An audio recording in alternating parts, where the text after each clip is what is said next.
Voice of Indonesia. Dari Indonesia untuk dunia. Dan sesuatu yang well atau sesuatu yang baik itu tentunya bisa kita rasakan selain di Indonesia, tentunya di luar negeri. Dan kali ini di program Halo Diaspora adalah program kolaboratif Radio Republik Indonesia Voice of Indonesia dan IDN Global. Dan di sini saya tidak sendiri, saya ditemani dengan Bapak Hermansyah. Halo Pak, bagaimana kabarnya di Belanda sana? Iya, selamat siang, Mas atau Bapak. Saya lupa, saya mesti menyebut apa ini. Nggak apa-apa, Mas Ray aja nggak apa-apa kok. Mas Ray, oke. Kabar baik dari negeri Belanda. Di sini masih pagi hari, sekitar jam 8 pagi. Udara cerah, walaupun kemarin agak mendung, agak hujan, tapi sekarang mulai lebih baik. Ya. Begitu kabar dari Belanda untuk sementara. Oke, dan di sana sedang memasuki musim musim panas ya tandanya sekarang. Betul, memasuki masih dalam musim semi menuju musim panas, sudah mulai di peralihan, betul. Oke. Nah, kalau sekarang nih boleh tanya-tanya sedikit tentang Bapak sudah berapa lama nih tinggal di Belanda? Ya, yang kedua kalinya ini sudah 24 tahun. Kenapa dua kali? Karena yang pertama kali saya studi di negeri Belanda, tepatnya di kota Delft, Technical University Delft. Kemudian bekerja 2,5 tahun, lalu tahun 91 kembali pulang ke Indonesia. Nah, di Indonesia saya bekerja selama kurang lebih 9 tahun, tahun 2000 kembali ke negeri Belanda sampai sekarang. Oke, Jadi total 9 tahun dulu, 82 sampai 91 tambah sekarang 24, 33 tahun. Rasanya lebih panjang daripada setengah dari usia saya menghabiskan waktu di negeri Belanda. Oh, jadi sudah bisa dibilang hampir setengah tahun ya, Bapak di setengah abad, betul. Hampir setengah abad. Setengah abad ya. Untuk tinggal di negeri Belanda. Itu tandanya pertama kali untuk mendapatkan ilmu yaitu belajar di kuliah ya? Iya, betul. Oh. Betul. Ya. Waktu itu mengambil apa tuh Pak? Ya, saya kebetulan mendapat kesempatan beasiswa dari Pak Habibie waktu itu mengambil jurusan Aerospace Engineering, Lucht- en Ruimtevaarttechniek di negeri Belanda. Ya, kalau dengar nama Pak Habibie sudah pasti terkesan, oh ini pasti urusannya pesawat terbang, ya betul. Saya kembali ke Indonesia bekerja di perusahaannya yang dibangun oleh Pak Habibie juga, yaitu PTDI sekarang namanya. Jadi memang setelah saya ikut, ya. Jadi memang mengambil dunia aerospace ya atau pesawat-pesawat tuh. Betul. Bidang keahlian saya memang di sana, walaupun akhirnya saya switch over, saya pindah ke dunia IT. Oh, dunia IT.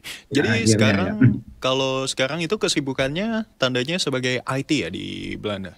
Sekarang ya, profesi saya sebagai IT engineer ya, software engineer, betul. Software engineer di perusahaan ternama? Sebuah perusahaan IT di negeri Belanda ya. Oke. Kalau boleh ditanya nih perbedaannya dengan Indonesia di Belanda tuh apa sih keenakannya buat tinggal di negeri Belanda saat ini? Dibanding kalau di Indonesia nih, soalnya kan Bapak lebih milih ngambil lagi job di Belanda lagi nih. Iya, sebetulnya saya itu mengambil job di Belanda atau kembali ke Belanda itu karena sebetulnya keadaan di Indonesia dulu ya Mas Ray ya. Karena waktu itu tahun 98 itu kan kita mengalami krisis moneter. Lalu kemudian program-program PTDI itu kucuran dananya di stop. Nah, pada saat itu saya mendapat tawaran untuk mengambil penelitian atau melanjutkan sekolah istilahnya, mengambil program S3 di sekolah. Saya bersekolah dulu, menuntut ilmu dulu, yaitu di Technical University Delft. Jadi sebetulnya kalau ditanya apa yang menyebabkan saya kok bisa memilih Belanda, ya itu sebetulnya kebetulan aja sebetulnya. Karena kalau misalkan situasi di Indonesia normal-normal aja, saya sudah pasti akan tetap terus di Indonesia karena Indonesia is tanah kelahiran saya cinta Indonesia dan happy di sana. Walaupun, saya lihat memang banyak yang masih harus kita benahi, misalnya bekerja di Indonesia itu. Saya melihat itu waktu saya bekerja di PTDI itu istilahnya itu stresnya sangat tinggi sekali.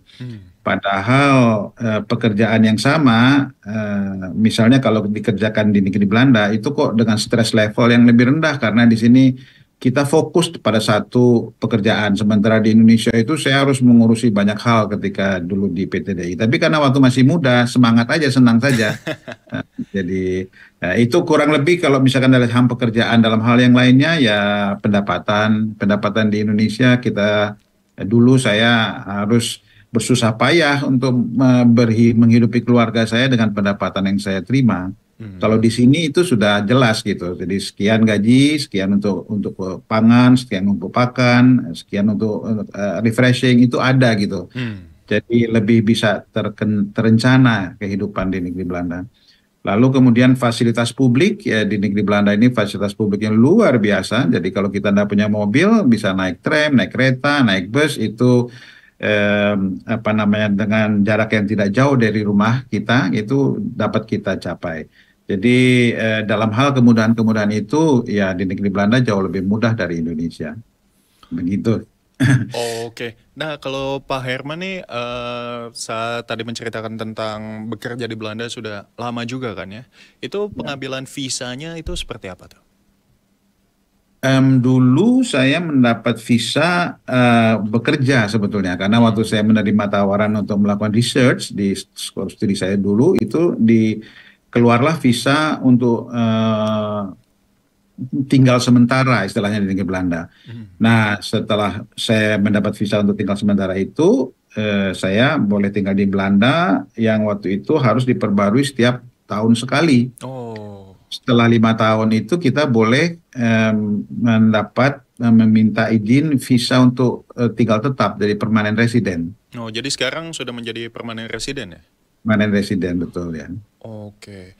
Dan kalau misalnya di sana kan selama di Belanda juga tandanya menggunakan bahasa Belanda nih, atau bisa mungkin menggunakan bahasa Inggris, atau bahasa Belanda itu pertama kali nyampe ke sana menjadi tantangan juga buat Pak Herman untuk bekerja di sana?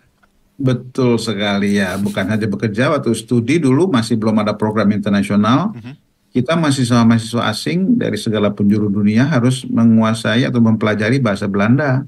Jadi dulu saya khusus bahasa Belanda di crash program dulu 6 bulan untuk introduction. Kemudian dilanjutkan lagi bareng dengan sekolah kita masuk intermediate. Jadi sure kita harus belajar bahasa Belanda. Nah setelah ada program internasional di universitas-universitas di Belanda itu tantangan itu semakin berkurang karena mahasiswa asing itu bisa dengan bahasa Inggris mengikuti kuliah. Tetapi dalam pergaulan sehari-hari adalah sangat baik kalau kita bisa menguasai Belanda. Sekalipun orang Belanda itu juga bisa berbahasa Inggris. Mereka umumnya bisa mendapat pelajaran 4 bahasa ya di Middelbare School istilahnya di sekolah menengah, yaitu bahasa Perancis, bahasa Inggris, bahasa Belanda, dan bahasa Jerman. Jadi umumnya orang Belanda itu bisa 4 bahasa itu, terutama bahasa Inggris karena bahasa internasional. Oke. Ya. Dan kalau misalnya di sana kan bahasa Belanda juga dengan bahasa Indonesia ada sedikit-sedikit kemiripan ya. Jadi mungkin seperti kayak handuk, itu bahasa Belandanya juga handuk juga kan Pak ya?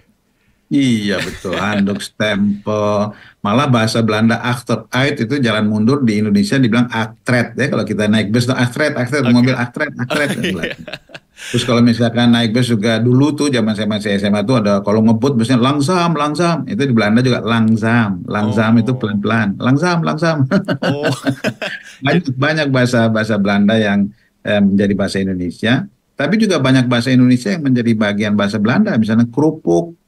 Itu juga nasi termasuk? Goreng, iya, itu menjadi bagian bahasa Belanda. Terus apalagi ya, kerupuk, makanan-makanan Indonesia itu istilah-istilah Indonesia banyak masuk ke Belanda, nasi goreng, lemper, gitu. Dan kalau misalnya di sana kan ngomongin tentang makanan Indonesia juga nih kan pasti Bapak juga ingin dong kayak miss home gitu, kangen dari negara sendiri. Ada komunitas gak Pak yang Bapak ikuti di sana, atau juga tempat makannya gimana nih buat orang Indonesia yang kalau misalnya kangen rumah?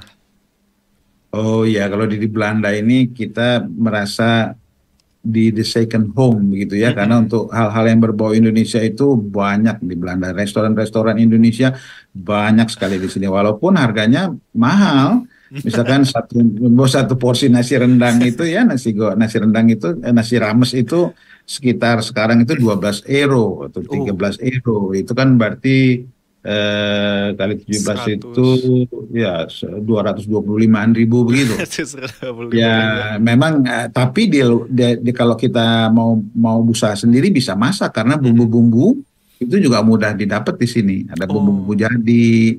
Nah, itu jauh lebih murah harganya. Nah, jadi kita masalah makanan itu nggak mengalami kesulitan di sini, segala macam makanan ada, apalagi makanan terutama termasuk juga makanan Indonesia. Nah, kalau komunitas Indonesia juga di sini juga sangat banyak. Menurut statistik yang saya dengar dari KBRI sendiri, ada 18.000 orang kita yang masih memegang paspor Indonesia di sini. Oh, Di luar itu ada sekitar 400.000 diaspora Indonesia, itu mereka yang sudah tidak memegang paspor Indonesia tapi masih hubungannya masih dekat dengan Indonesia, misalnya generasi kedua gitu. Nah, di luar itu ada sekitar 1 juta orang yang yang generasi sudah lama, yang dulu pernah tinggal di Indonesia, yang Indo-Indo, tapi mereka masih mencintai Indonesia, masih punya perhatian terhadap Indonesia. Jadi dan kadang-kadang kalau kita jalan naik tram atau naik public transport itu jangan salah-salah, jangan sembarangan kita menggunakan bahasa Indonesia mengumpat, karena ada aja di antara yang duduk itu yang mengerti bahasa Indonesia. Nah, itu jadi banyak sekali komunitasnya dan ada kumpulan-kumpulan, ada suatu waktu ada kelompok-kelompok yang mengadakan pesta-pesta dansa. Itu kita bisa datang. Nah, begitu kira-kira. Oke, dan untuk masyarakat lokal sendiri nih yang memang asli Belanda gitu, saat tahu banyak sekali kan diaspora Indonesia yang tinggal di Belanda saat ini, dan respon mereka tuh seperti apa tuh? Apakah kayak mungkin ada mereka juga, mungkin warga lokalnya sudah mulai belajar bahasa Indonesia juga, bisa ngobrol atau bagaimana tuh Pak Herman? Warga lokalnya kalau yang diaspora ya, yang punya hubungan batin dengan Indonesia, itu kan gradasinya ada beberapa ya Pak Mas Raya. Ada yang masih kental banget, itu generasi kedua, generasi ketiga. Ada yang agak jarang, ada yang sudah cukup jauh misalnya karena dia di Indonesianya dulu memang orang Belanda begitu, tapi karena dia pernah tinggal di Indonesia, dia punya perhatian. Bahkan ada yang dikirim ke Indonesia untuk perang gitu ya, waktu dulu polisi aksi gitu. Jadi itu kan sebetulnya nggak ada hubungan sama Indonesia begitu, tapi dia dia merasa simpati dengan perjuangan kemerdekaan Indonesia. Nah, itu orang-orang yang bersimpati dengan Indonesia itu ya mereka tetap positif terhadap Indonesia. Ada yang menguasai bahasa Indonesia, Melayu istilahnya 1-2 kata, tetapi ya saya juga mereka tidak ingin lebih tahu lagi selain dari punya kenangan positif aja, membela perjuangan kita gitu. Nah, sementara yang generasi kedua misalnya yang masih ada hubungannya, masih kental hubungannya dengan Indonesia, yaitu saya juga belum pernah melakukan pendekatan atau uji statistik, tetapi kalau kita lihat aja misalkan di negeri Belanda ini ada yang namanya Pasar Malam Tongtong. Pasar Malam Tongtong. Pasar Malam itu setiap tahun diselenggarakan sudah lebih dari 50 tahun dan itu penuh pengunjungnya, itu belasan puluhan ribu orang selalu datang ke sana. Yang sayangnya mulai tahun ini dinyatakan bangkrut. Karena dia kondisi finansialnya itu tidak sehat. Jadi itu banyak sekali orang-orang yang sangat kecewa, yang menyayangkan, padahal pemerintah Kota Madia Den Haag di mana Tongtong itu diadakan itu ingin membantu supaya selamat, tetapi somehow ternyata tidak bisa terselamatkan. Nah, itu juga mengindikasikan bahwa generasi kedua, ketiga, bahkan mungkin generasi yang agak jauh yang ingin kenal Indonesia itu ingin mengetahui lebih banyak tentang Indonesia, ingin tahu tentang Indonesia dengan berduyun-duyun datang ke Pasar Malam Tongtong itu, yang paling besar di Belanda ya. Walaupun di negeri Belanda sendiri banyak pasar malam yang diadakan di kota-kota kecil lainnya. Nah, antara lain ini juga akan ada pasar lokomotif yang diadakan oleh museum, bahkan museum kereta api di negeri Belanda di Leiden sini. Yang saya kebetulan aktif di grup Angklung Diaspora, itu diminta tampil di sana. Itu bayangan kami, bayangan panitia itu akan juga menarik minat untuk masyarakat lokal untuk berduyun-duyun datang mencari tahu ada apa nih, kok katanya ada tradisi, ada lagu, ada apa namanya penampilan musik tradisional, ada dansa, ada apa namanya lokomotif lama. Ceritanya mereka ini baru berhasil mendatangkan 2 lokomotif yang dipakai di pabrik gula di Jawa Timur yang sudah rongsok, yang sudah tidak operasional lagi, itu buatan Belanda. Nah, ditarik lagi ke Belanda untuk pertontonkan di museum. Nah, dalam rangka itu mereka mengadakan pasar lokomotif, semacam pasar malam juga selama 2 hari, di mana kami bermain angklung di sana. Nah, ini diperkirakan akan juga menarik minat banyak penduduk lokal ya. Oke, tandanya Bapak juga aktif di komunitas angklung ya Pak ya? Iya, betul ya, ya. Kebetulan komunitas angklung ini itu grup ini kan namanya Angklung Diaspora. Jadi itu diaspora Indonesia, siapa saja yang merasa dirinya diaspora Indonesia silahkan bergabung. Jadi tidak terbatas hanya kepada orang yang mendirikan angklung ini. Oke, jadi bisa tetap berinteraksi dengan masyarakat Indonesia juga ya di komunitas Betul, itu. betul sekali. Ya. Sambil juga menyebarluaskan musik tradisional Indonesia juga. Iya, betul, betul. Dan ini pertanyaan terakhir Pak, untuk Pak Hermansyah, apa nih harapan Bapak untuk diaspora Indonesia untuk ke depannya? Terutama untuk pelajar-pelajar muda yang mungkin ingin mengetahui cara supaya bisa menjadi seperti Bapak Herman sekarang ini. Oh ya, nomor satu yang kita harus lihat adalah, atau kita harus menerima adalah bahwa era globalisasi itu sudah tidak bisa kita hindari ya, kita hambat atau kita cegah atau kita tidak terima. Karena negara-negara satu sama lain saling tergantung dan setiap negara punya kekuatan dan kelemahan masing-masing, dan dengan globalisasi setiap negara bisa melakukan sinergi dan menghasilkan kerjasama yang saling menguntungkan ke semua pihak. Jadi kita dapat diperkirakan bahwa sebetulnya harusnya peperangan-peperangan itu semakin cenderung berkurang. Betul. Walaupun kita masih lihat ada saja peperangan di sini, tapi harusnya secara teoritis itu berkurang. Sehingga kesempatan untuk menimba ilmu, menimba pengalaman ke berbagai negara itu semestinya secara teoritis semakin besar. Nah, oleh karena itu kepada saudara-saudara di tanah air yang punya perhatian atau keinginan untuk menimba ilmu atau mencari pengalaman kerja, bahkan tinggal di luar negeri, itu persiapkan diri dari sekarang, misalnya dengan nomor satu menguasai bahasa asing. Bahasa asing is the must, bahasa Inggris utamanya, karena kita lihat sendiri negeri Belanda yang dulunya tidak punya program internasionalisasi yang hanya lebih terkungkung kepada atau lebih membatasi pada bahasa Belanda, sekarang sudah dunia pendidikannya sudah membuka diri dengan program-program bahasa Inggris, dan masyarakatnya juga menguasai bahasa Inggris dengan baik. Jadi nomor satu adalah bahasa Inggris, dan juga dengan era globalisasi itu juga kerjasama antar perusahaan itu juga bahasa pengantarnya juga banyak bahasa Inggris.